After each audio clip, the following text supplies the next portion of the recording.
What's up guys, it's Cody back with Auto Mafia Racing. Today I'm working on my GS300. We just got back from FL2K, so I just couldn't wait. I had to do something. And I figured I'm gonna go along with blacking out the chrome on my car. So last weekend, off camera, a buddy and I had deleted all the chrome on here with gloss black tape. It looks really good, but we ran out of tape, so I didn't get to do the sides.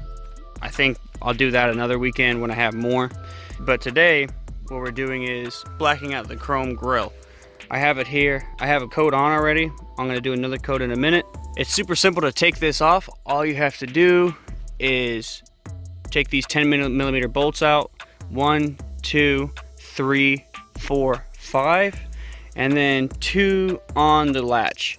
And then it pops right out. Mine had to come out with a couple hits because my dented hood right here. But yours should come out really easy. Now, put another coat on here and check back with you guys later. Okay, you guys can roast me if I'm doing this wrong in the comments, but I am not a Plastidip professional.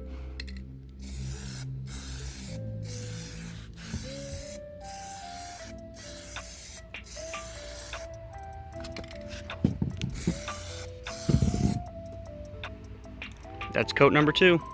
Okay guys, I forgot to add, the Lexus Badge is super easy to come out. It's just one Phillips head screwdriver right there. Comes right out. I'm keeping this metallic color. I think it'll stand out more with the black grille.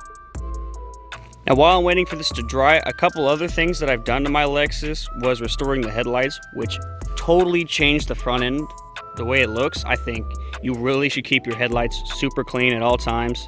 They look amazing. It transforms the front end of your car, I swear. And another thing was I painted my timing belt cover this shiny red. Over the black, it makes it a maroon color, and then on all the chrome bits, makes it really shiny red. I really like the way that turned out. And my Lexus was leaking oil right out of the valve cover gaskets right here, so I changed those out. It makes it way better. No more leaking oil. It doesn't smell like oil when I get home or when I get to work, when I turn off the car, because it's been burning so much on those headers. I think that's all I've done so far. Caleb and I were talking about doing an NAT build instead of a GTE swap, just because it's more cheaper these days. There would be a single turbo here, you know, do the GTE plenum off into this way into an intercooler. I think it would be really cool. We can just use GTE rods and pistons. It'd be much cheaper than going forged, and it would be a really sweet build up to like 600 horsepower. But the transmission will not hold 600. They'd only hold 300, so I'm just kind of can't decide between an R154 Toyota transmission or the CD009 Nissan 350Z transmission, which would be much notchier and can hold that much power too. I don't know guys, what do you think? Okay, coat number 3, again, Plastidip Performance. You can get it right from your local parts store, maybe even Walmart. Here we go.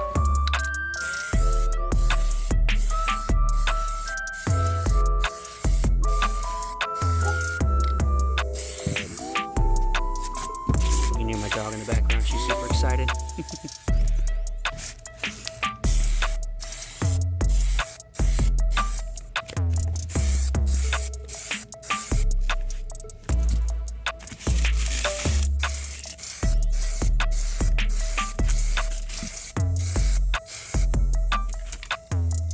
There we go.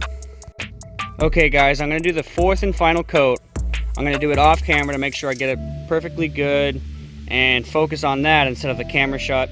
And after it dries, after 10 to 12 minutes, remember like 7 to 12 minutes between each coat, and you should be fine. After I do my 4th coat, let it dry, I'm going to put it back on the Lexus and we should be good to go. I'll show you guys what it looks like in a few. See you then. Okay, bolts are back in, and there we go. It looks way better than that kind of faded chrome it had on there. All the rock chips and stuff have kind of beat up. Really refreshed it. Looks really good. After I blacked out the chrome on the windows. Now I'm thinking, should we Plastidip the wheels and then black out the rest of the chrome, or just leave it as it is? I think we should keep going. What do you guys think? Don't forget to like, comment, and subscribe. I'm out.